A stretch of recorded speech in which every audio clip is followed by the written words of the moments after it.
week. I hope my voice is okay this week, but I don't think it is. But, let's go.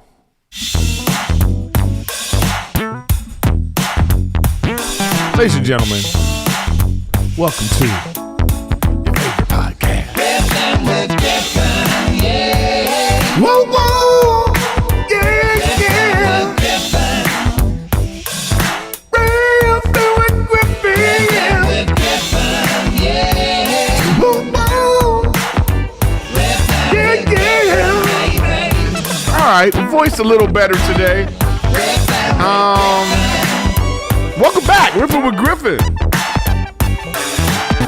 And we here this week, Super Bowl. That's just all sports. Let's keep it light this week. So we're doing sports. Super Bowl preview, and of course, Luka to the Lakers. Wow. What I think of the NFL season this year and what my predictions are for the NBA. So welcome back to Riffin with Griffin. Riffin with Griffin, yeah. Whoa. Riffin with Griffin. Riffin with Griffin. Hello, everybody. Welcome back to Riffin with Griffin. Let's see what's going on. Oh yeah, so make sure you sub. Make sure you sub. Hit the notification so you can see when I'm going live and all that good stuff. Hit me on Twitch, man. Twitch. I'm twitching all the time, I still do that. Call of Duty King. I'm the COD father. So make sure you come check that out. And also when you are on Twitch, on Mondays, most Mondays, not all of them, but most Mondays is where I put on my Monday nuance, extra bonus content. So you can support the show. So if you're a sub on there, you get that. Or, you can go to Patreon and do it there. You know what I mean? So welcome back to the show. With me, we're Griffin, That's how we doing it this day and age. So, welcome back to the show. What? Riffin with Griffin. We got our background. Oh, look at that. So, guys, thanks for being here. And make sure you check out what do you call it? I'm coming to a city near you. I might be coming to a city near you. I don't know where everybody lives, so I can't just assume I'll be in your city. But I am coming to some cities near you, my friends. So let's go to erikgriffin.com, to my terrible website. At this point, it's just like a thing now. It's like, you know what I mean? At this point, it's just like, I just like saying it now. So I am coming to a city near you. If you're in the Dallas area, I'm going to be at Hyenas for Valentine's Day. So come spend your love time with me. I'm going to be at the Mothership in April, Kansas City in April, Laughs in April. What's going on here? May, I'm going to be in La Jolla. May, June, July. You go to my website, you can see all that stuff. So that's coming your way. And I'm also doing a bunch of shows with Matt Rife. I think I'm going to be in the Texas with him. And then like Minneapolis with him. So I'll put some of those dates up too, but it doesn't matter because they're his dates. So if you want, if you're a fan of Matt, you're going to get a little bonus content. You get to see your boy. You get to see your boy.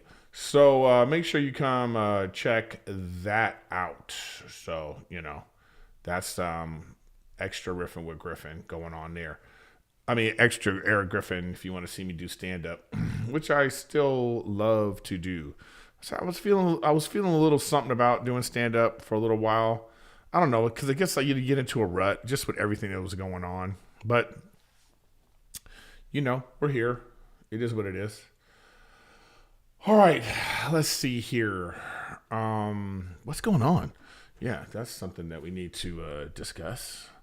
What's happening in the world of Erik Griffin. And thanks to everybody that's on live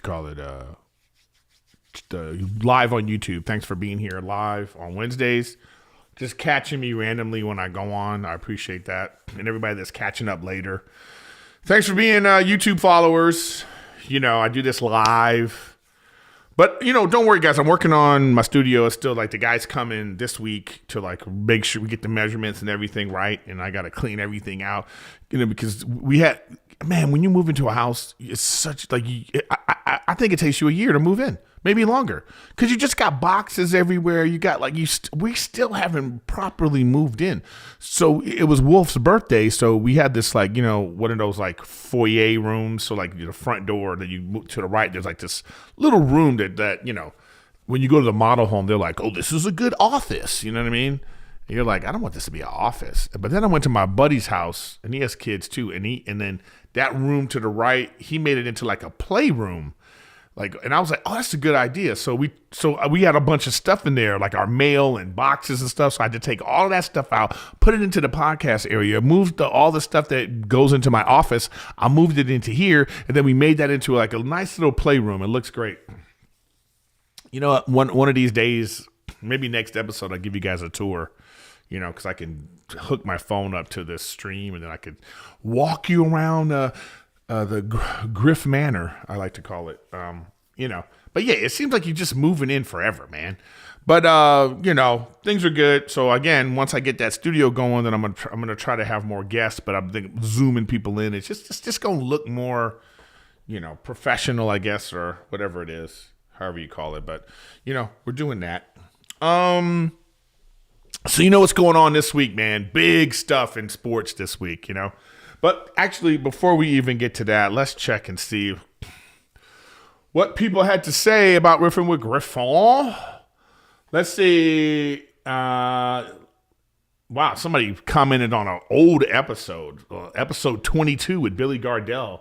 Nancy Davis says, so happy. Love y'all. Thank you so very much. Yeah, well, that's... I don't know what to say about that. That's like people are, you know what I mean? Oh, then she also commented on the Matt Rife episode, of course. That's like the backlogged episode, the most watched backlogged episode besides the Lee brothers. Okay, let's see. New Griffey fan. Somebody said, I never know people's dumbass names they make for their dumbass usernames. But it's like a weird username, but I just want to thank the person. It says, new Griffey fan. I don't know why, but his specials made me laugh more than all the others out there. It just hit right for me. Sometimes people don't understand the words that they use. It's not a compliment. You know what I mean? What a weird thing to say. I don't know why. I'm not going to hate. It is what it is. I appreciate it. Thank you. How about that? All right. Let's see what else we got here. Somebody said, so glad that the fam is safe from the fires. They're going to blank it up again. It's Cali, baby. Yeah, I mean, it's... So Rachel's from the Santa Clarita area. She grew up in Santa Clarita. So she was telling me yeah, this is something we always had to deal with, There was fires and, it's fire season. It's like, oh, man, it's something I never dealt with, growing up. So it's like, man, that smoke that just was right there. It was like, oh, no. But, and then another fire started, but they put it out real quick, and it was way closer. So that would have been a disaster, but everything's good. So somebody said the Yeek Squad said, Bobby said the Justice League was 3 hours. Good try, but it's 4. Yeah, what is it? The Schneider cut of Justice League. It was real long. It almost should have been like a mini series, or I think it would have been better. Really dive into it, Okay, so then here's somebody. Maddie figures it out. This is a long one. One of those He goes, Elon actively supports the neo-Nazi party in Germany. Okay. I don't know if that's true. He was named after a character in Wiener von Braun's sci-fi novel, Head Nazi Scientist. He has Nazi sympathizers in his extended family. If you don't understand why he doubled down, it's because you're uninformed. Of course, this guy knows everything. Do your homework, he says, then talk about what the simplest explanation is. I personally think it's a deliberate distraction. You know what I mean? Okay. It's like this guy. I mean, literally every white person in America can look back in their family and have some moments. You know what I mean? I don't know, man. It's like, what do people care more about? What does an individual care more about? Like, I don't even know what to say to that, because it's like, let's just say this guy's right, which I doubt, that he knows what's in Elon Musk's heart, let's say, for instance. Okay. So the Nazis in Nazi Germany, they wouldn't sell, like, that particular time, they wouldn't sell Teslas if they had Teslas to Jews. You know what I mean? It would be a thing. They would be like, no, right? So I don't know. I mean, do we need everybody to love everybody? It would be nice. And I'm not saying this guy's right or wrong, really. I just feel like, what evidence is there that this guy's actively being a Nazi? You know what I mean? So, I don't know. We'll see. Next thing you know, they're trying to write legislation that we, It's just weird that the guy was also talking about supporting Israel however long ago that was. It's like you pick and choose what you want. But, I think everybody can look back in their family and find some oopsies. You know what I mean? I think everybody's got a few oopsies in their family tree, man. Somebody said, Griff, I wish I could have seen you in Dania, but maybe next time. I'm with you on Severance. The season is kind of slow so far. Silo was great. Mayfair Witches is kind of slow too. Oh my God. Don't even get me started on. Listen, I tried with Mayfair Witches because I liked Vampire Lestat. I liked that show. Even though it was very dramatic and I don't mean this in a disparaging way, but this was super gay. Like, it's like a gay drama, really.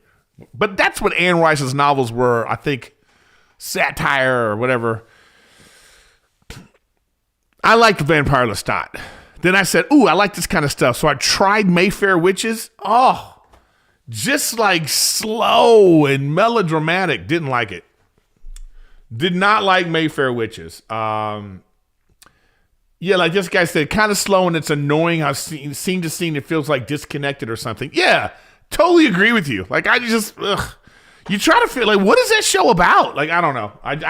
You know what? I don't got time anymore for like, relationships. I try. Like, I'm trying this new show right now called Prime Target on Apple. Oh my God, it's slow. But like, I feel like I like the concept, It's about math. So Prime has to do with math. And then like math is like, I don't know. They're probably going to reveal what this thing is about in the next 3 or 4 episodes. But as of right now, I'm just bored. We'll see. All right. Yeah, whatever. Thanks for all the comments. Appreciate it. Yeah, I'm also on the app Letterboxd. Chris D'Elia said, he said, hey, I think you'll like this app. And then I went on there and I was like, oh, you know what? I really do like this app. So I'm going to start using this app for like when I do my reviews of movies and stuff, and then I'll put it on Letterboxd. So check me out on Letterboxd. I'm just Erik Griffin on Letterboxd if you're on that. It's actually a real interesting app, You could put your top 5 movies and lists and stuff. I actually really enjoy it because I'm totally into like the movies, so I can go back to movies I've watched before. I like to make lists. So right now I have like a few lists, like my favorite comedies, my favorite teen comedies. I have one called Creepy as Fuck. So these are all my creepy as fuck movies. Wait, can you go to the website? I think you can, huh? Let's see. Oh, you can. Oh, dope. Wait, let me sign in. There it is. There it is, y'all. There it is. Wait, let's go look at this. Woo! There it is. Yeah, baby. Letterboxd. Look at me. I'm not even getting paid for this. All right, so let's go to my profile. Oh, this is my profile. Okay. So wait, is this my profile? Where's my stuff? Wait. Here's my profile. All right, so these are my top. So you can only put 4 favorite films.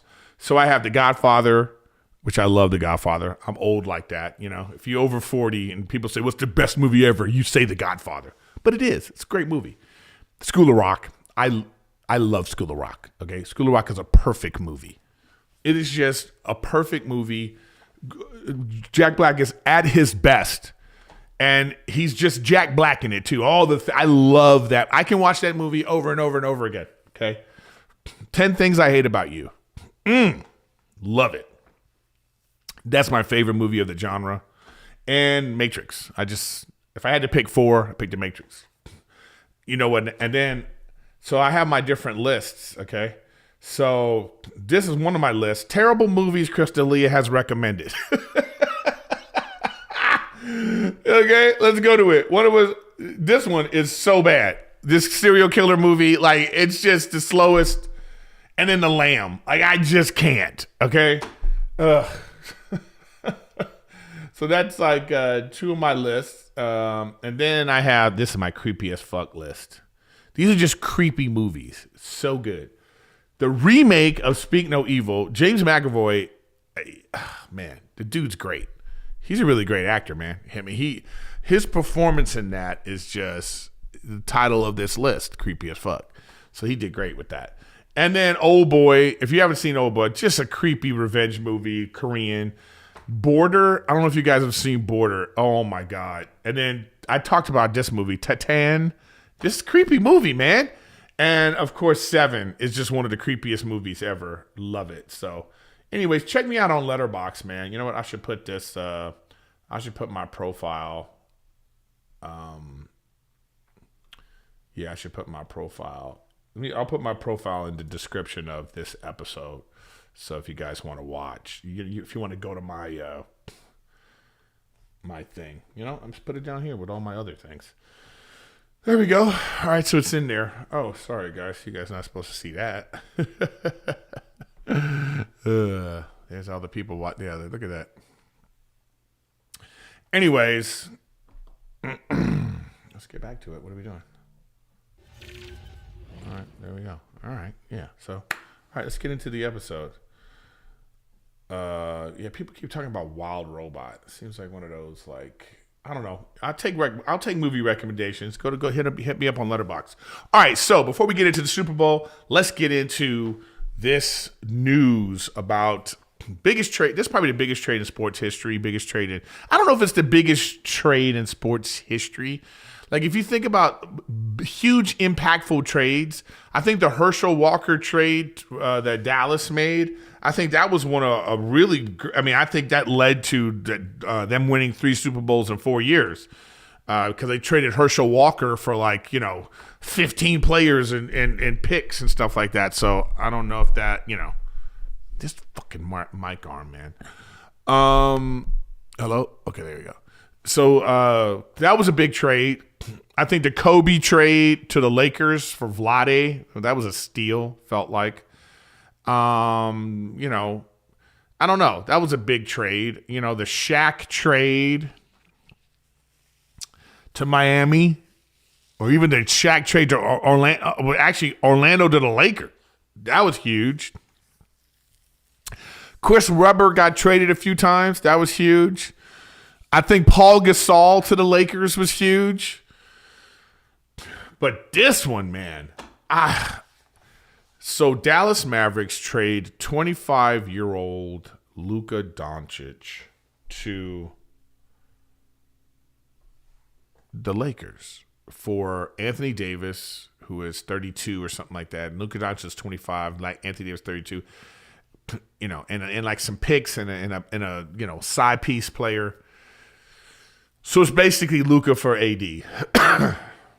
What do I think of it?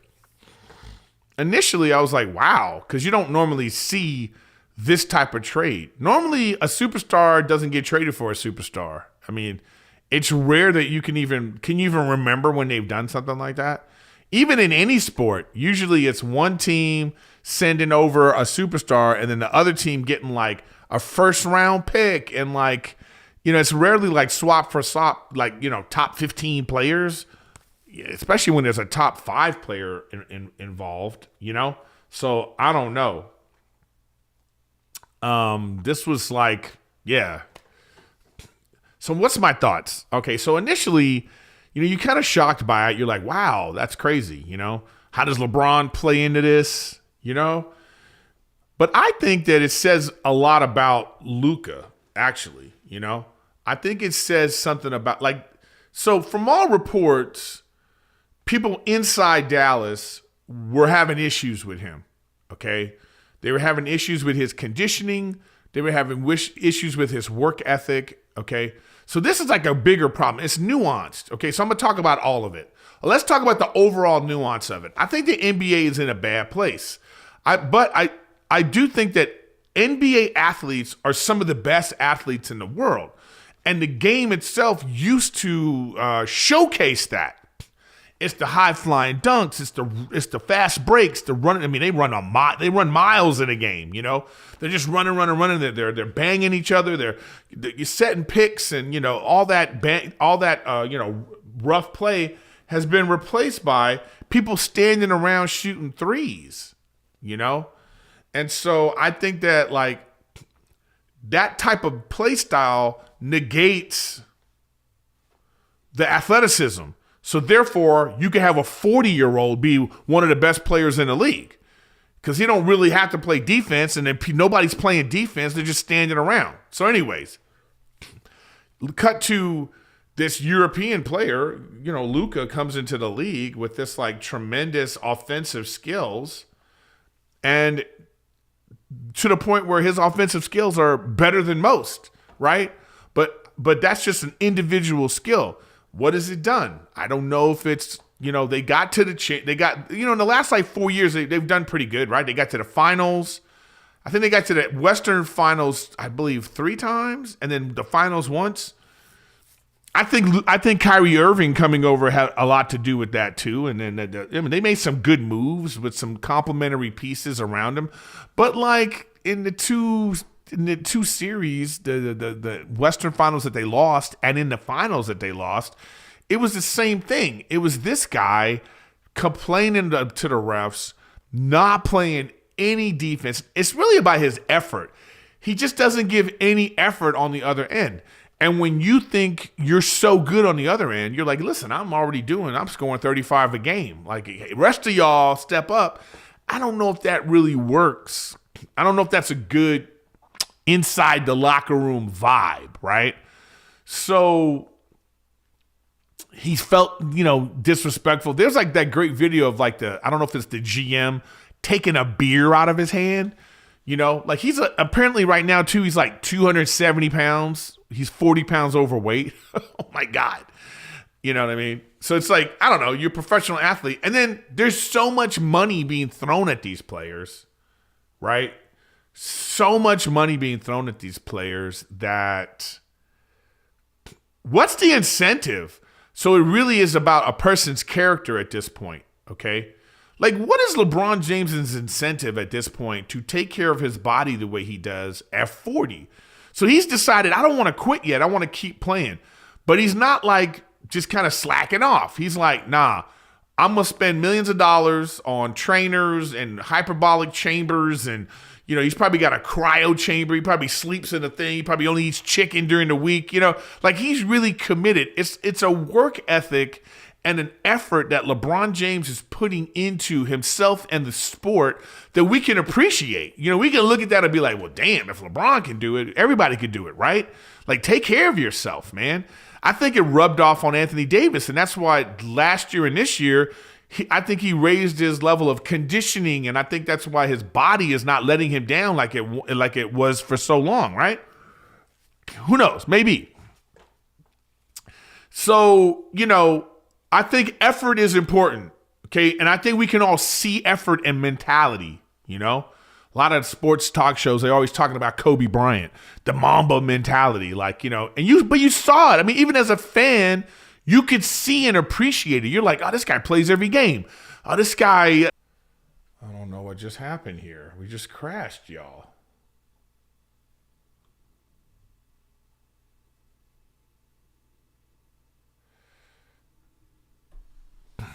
Well, I don't know how I'm going to put this together.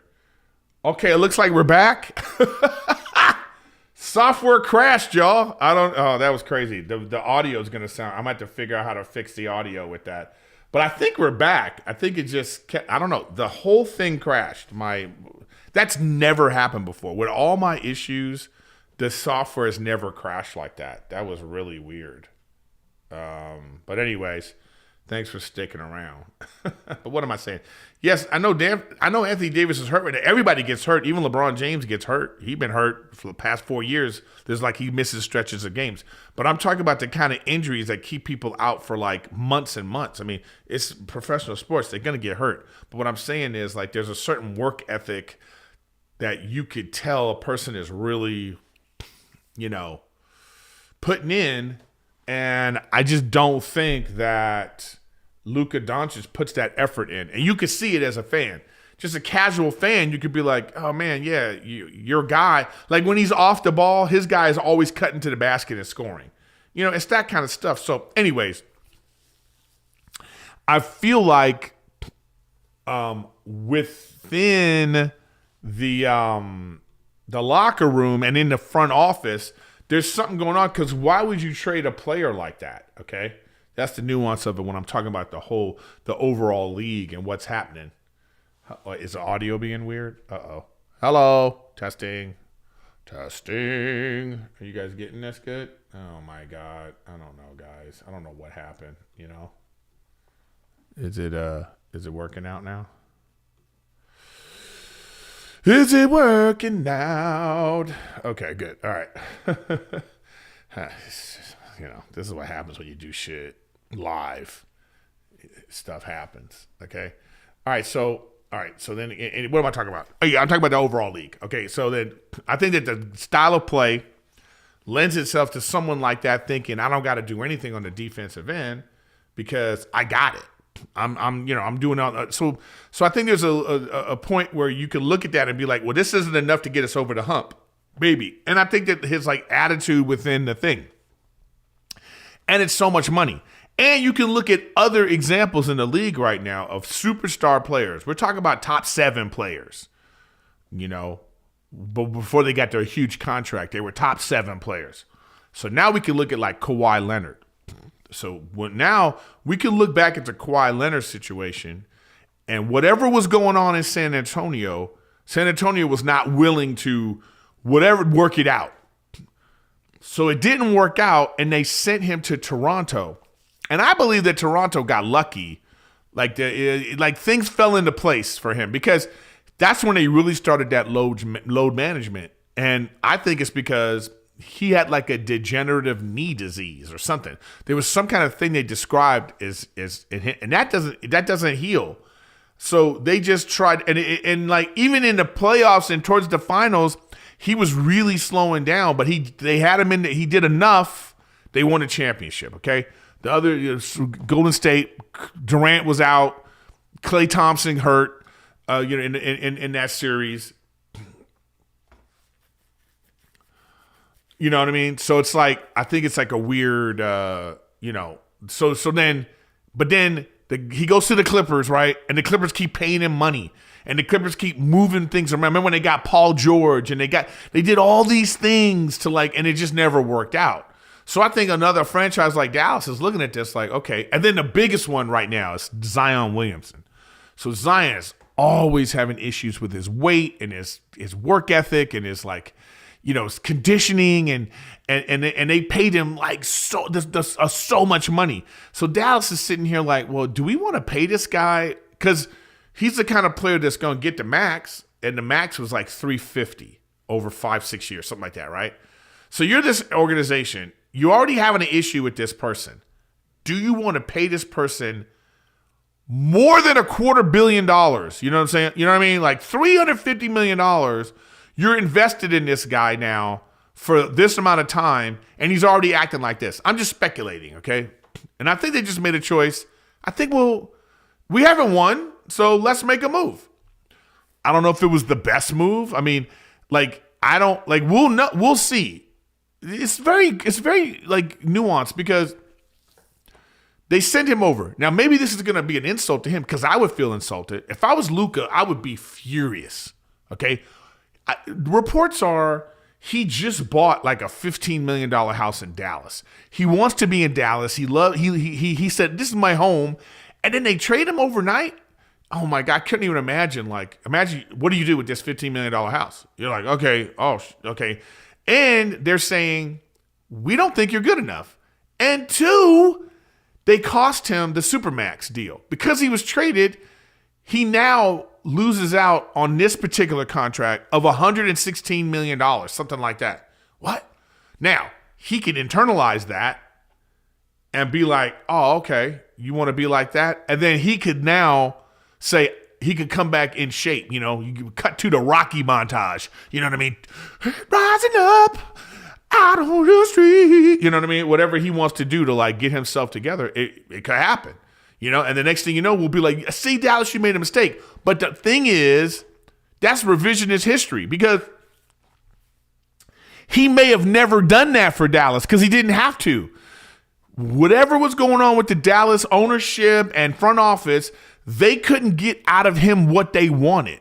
They were paying the dude $40 million, and he was like, I'm going to do what I want. That person's going to, you may not want to deal with that. That's what I think.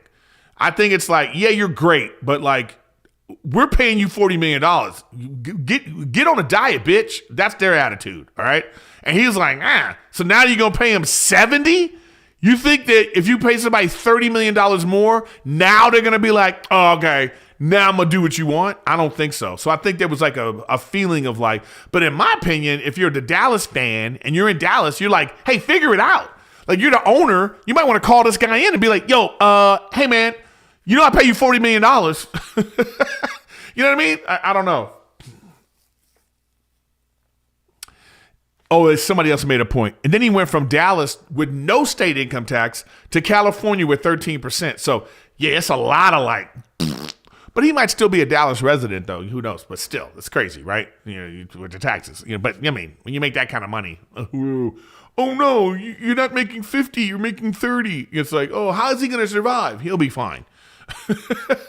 You know? So there's that element of it. So I think that there's just like, I kind of understand it, but it's just like, do you just, if you're a Dallas person, do you just keep Luka no matter what? You know what I mean? Do you just go, all right, we're keeping you no matter what?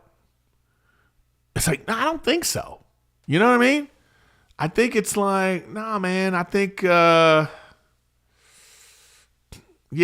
think it's like, then you're just like struggling with a guy that's making $80 million a year in his third year. And you're like, he's still fat. I don't know, man. It's really tough. Okay. So on the other side, the Lakers, they got this aging superstar who is like still the face of the league. I mean, imagine if you're a 40-year-old is the face of your league. You know, you got old ass Steph Curry, whose team's trash, and LeBron James, who is just, you know, the dude is that dude's built different, but he puts in the work. It's not like he's going to eat cheeseburgers and all of a sudden he's like, I don't even need to work out. No, this guy is committed to still being great. I mean, wow, what a phenomenal athlete, right? But he's still 40. It's still a very athletic game. And it's helping him that people are just not playing defense and everybody's standing around shooting threes. So he's like, ooh, I'm taking advantage of this. So you have him. So the Lakers are like, all right, how many more years we got with this dude?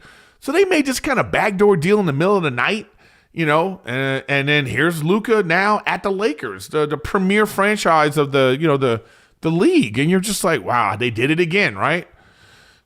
But we'll see what happens. Can the Lakers, because the Lakers, they're not billionaires like some of these other teams. Like the Lakers, this is their business.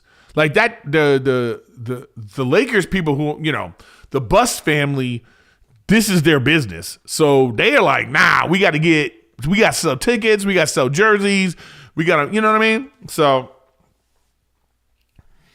they sent AD because he wasn't going to be the future without LeBron anyway. right?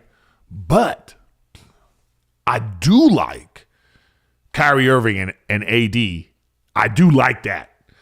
I like Dallas's team right now. They got a real center when the center comes back, likely I think it is. He's good. Move Anthony to the 4.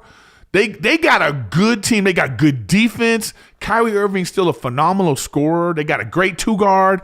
I mean, they can make a run. I'm not going to be surprised if the Dallas Mavericks are in the Western Finals. And then we'll see what happens, right? They've already beaten, without Luka, they beat Oklahoma City. They already beat Oklahoma City like 2 or 3 times already. So we'll see. You know what I mean? Babe, I'm doing my podcast. Please. Look how cute he is. I know he looks great. She just doesn't get it. You know what I'm saying? She hear me talking like I'm doing podcast voice, and she still come in. Anyways, so for right now, Dallas, but see, the thing is, like, the only way to justify this trade, 2 things have to happen for Dallas, okay? For us to be like, all right, here's what has to happen. 1, Luka Doncic stays fat and the Lakers have issues with him for the next 4 years. Then Dallas could be like, told y'all. And or the Dallas Mavericks have to win the championship. They have to at least – they can't just get to it because they got to it with fat, lazy Luka. Fat, lazy Luka got them to the championship. So if they get to the championship, they got to win it. So if Dallas wins the championship in this window, like they have like a 3-year window, I think, with AD and Kyrie. If they do it, then you're like, all right, good trade. You got another championship. Now you can rebuild, move on with your career. The Lakers, now on the Lakers side, what can they do? It's not. I don't know if it's going to be this year. I think they can still make moves. I mean, if it were me, I'd trade LeBron James. If it were me, I'd go to LeBron and be like, where you want to go? Where you want to go, dude? Okay? We'll send you to – I would send him to whatever team and get like that team's first-round pick in 3 years. You know what I'm saying? I would get their like 2028 first-round pick because if LeBron goes to that team – and, you know, like, send him to Golden State. Him and Steph Curry want to play together. Send his ass to Golden State, man. You know? Send him to Golden State. Get Golden State's, like, you know, unrestricted 28 pick. So then, therefore, the Lakers, they can start rebuilding with Luka. And then in three years, maybe Golden State's pick is going to be, like, really great. You know, the top 15 pick. Then they add that player. And then you talk about in Luka's, like, second or third or fourth year with the Lakers, they have a championship team. That's how it works. You got to build. So, because I don't see, unless they do some huge moves right now to help the Lakers team, I don't know if they're going to be a championship contender, right? Because when you get to the playoffs in the later rounds, you have to have effort, okay? Have to. No effort, no deal. All right. And I think that we'll see who won this trade. Okay. We will see who won the trade in a few years, guys. All right. Let's now do Super Bowl preview. What a season it's been. I know if you're one of these idiots, and let me say this again. You are an idiot if you think that these billionaire owners are in cahoots together for this middle of the country Kansas City Chiefs team. That is, without a doubt, the stupidest take you could possibly have. Okay? Like that. God, with the, you know, oh, the refs, it's scripted. Oh my God, the script was released, everybody. Don't get me started on this fucking sports is scripted thing again. There would be a whistleblower already, okay? You can't hide that. Anyways, so you got Kansas City. Here's my take on the NFL this year, and you know, I'll say this. So Kansas City, you know, people are like, oh, they got lucky. They got this, they got that. You know what I think? I think they got lucky last year. So they have all these like one-score victories, the most in NFL history, I believe, you know, close victories to get to the Super Bowl, right? What I think is this. I think they got lucky in the playoffs last year. So last year, they were underestimated. Last year, they had all the drops and they lost 5 out of 7 games towards the end of the year. Then they go into the playoffs and everybody was like, you had Lamar Jackson is like the number one defense and he was like MVP. And they were like, oh, so I think everybody underestimated them last year. And then they're still a great team. They got a great quarterback looking to be the GOAT. One of the best, if not the best coach of all time. Spags, best defensive coach of all time. You know what I mean? That dude, he got Super Bowls from other teams. Anyways, so you got that combination, and then the team gelled at the right time, and they surprised people and won, right? But I think, this is what I'm saying, I think that last year, when you would say, like this year, they got everybody's best. Lamar Jackson was trying his best to win that first game, and they came up short. They played outside of themselves. They should have went to Derrick Henry, and they didn't, but they almost won that game by a toe, right? And I think every single team is giving them their best, but they're like a great team. They got a great defense. You know what I mean? Patrick Mahomes does what it takes to win. He does what it takes to win, okay? He's just like at an age now, and he's so successful that he's like, oh, okay, so this ain't about stats and stuff. I'm going for the GOAT. I want to be thought of like Michael Jordan, like Tom Brady. I want to be like people say Babe Ruth. They're going to say Patrick Mahomes. So he realizes that's about hardware. So I think that they're like this year, I think that they're really a great team, probably the greatest ever. 15-2. They finished off. I mean, they really could have beat Denver if they played everybody. So that's going to be a weird blemish on their career. So here they are. The Patriots had a chance to go 19-0. They went 18-1 that year. So the Kansas City's looking to go 17-2, which will be the best record. That'll be one of the best records ever. I think 17-0 Miami is probably still that's better than 17-2, I think. Right? But still, they won 17 games, right? Anyways, so what do I think is going to happen?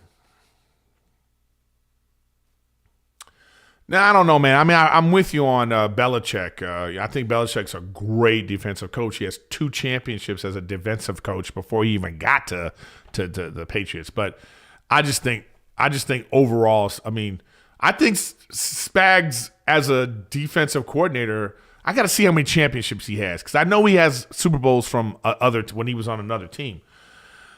No,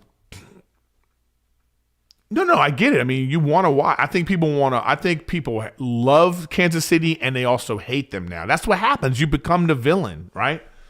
But they're great. And by the way, they won championships before Taylor Swift. Okay, let's just be clear on that. You know what I mean? It's the whole thing's ridiculous. Okay, if you believe that, you're a fucking idiot. Okay, just trust me. That would be ridiculous. All right.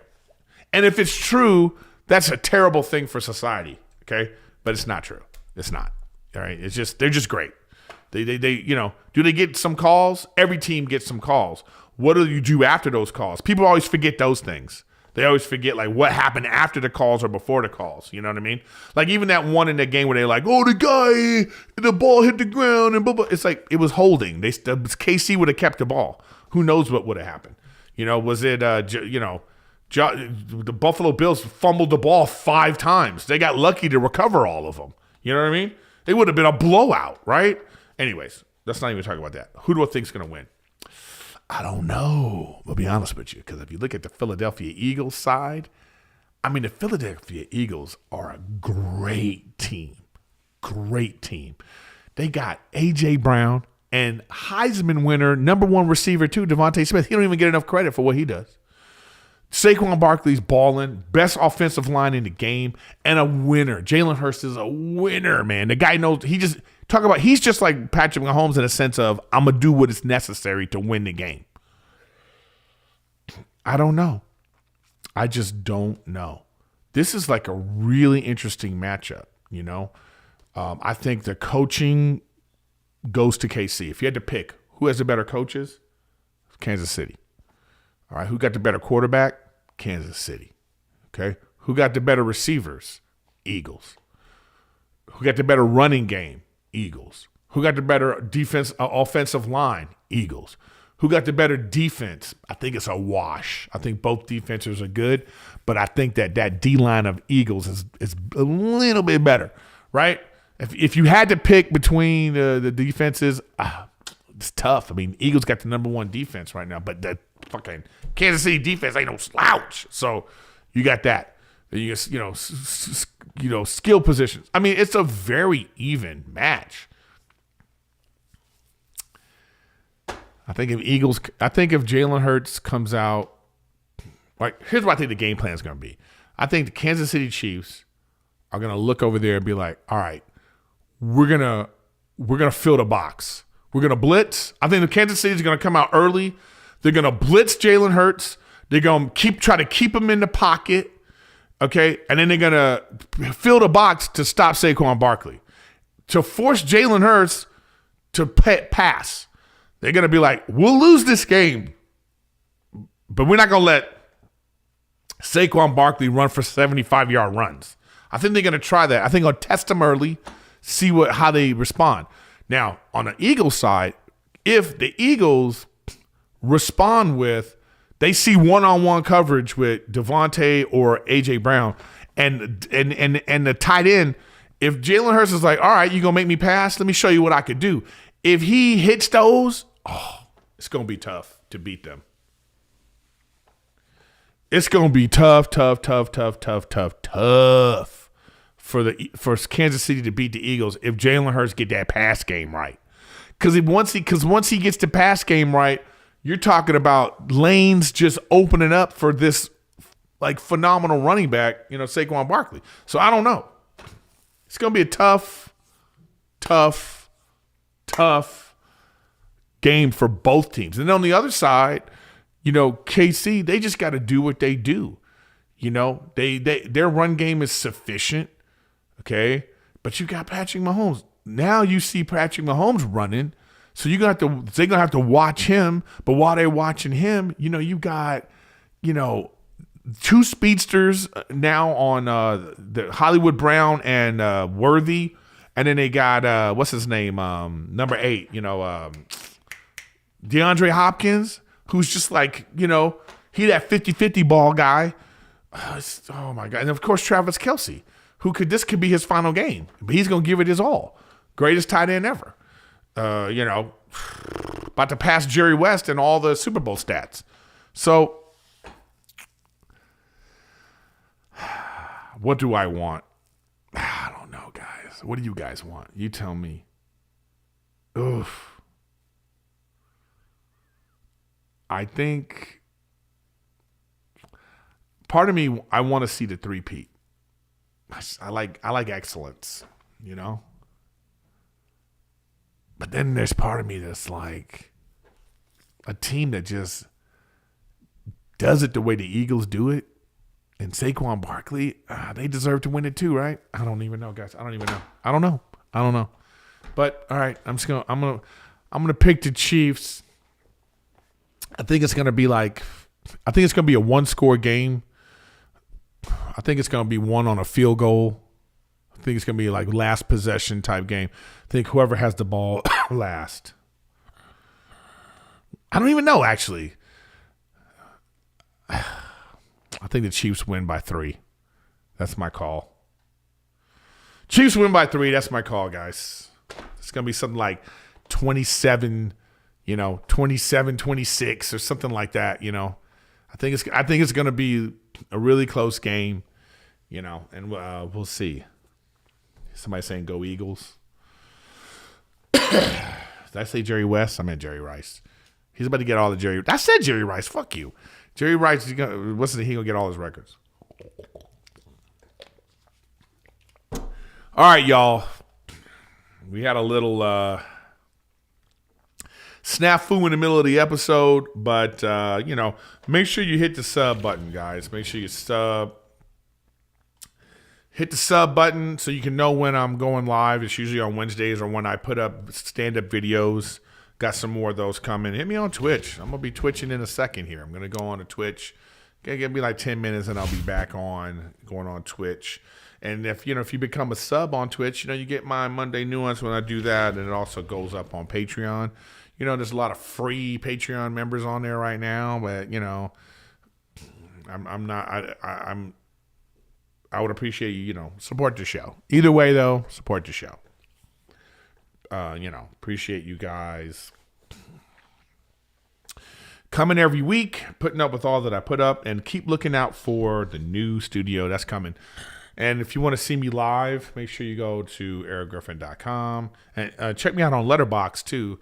That's why I put a lot of my movie reviews on Letterboxd.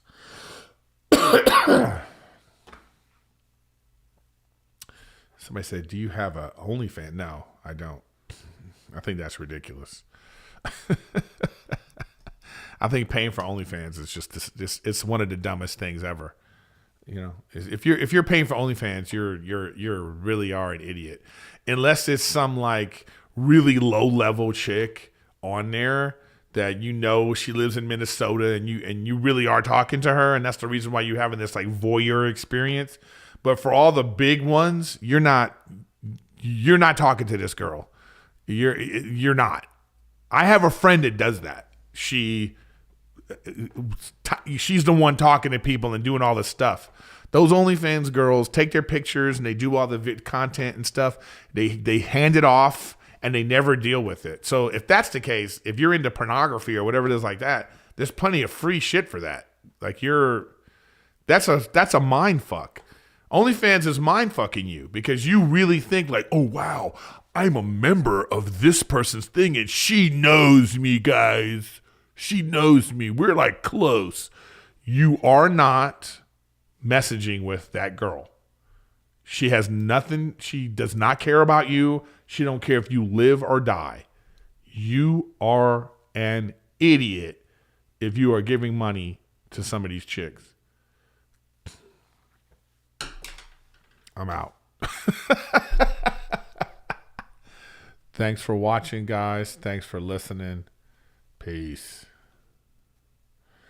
All right, that was the audio portion is now done. And we'll get rid of the videos. Talk to you soon, my friends.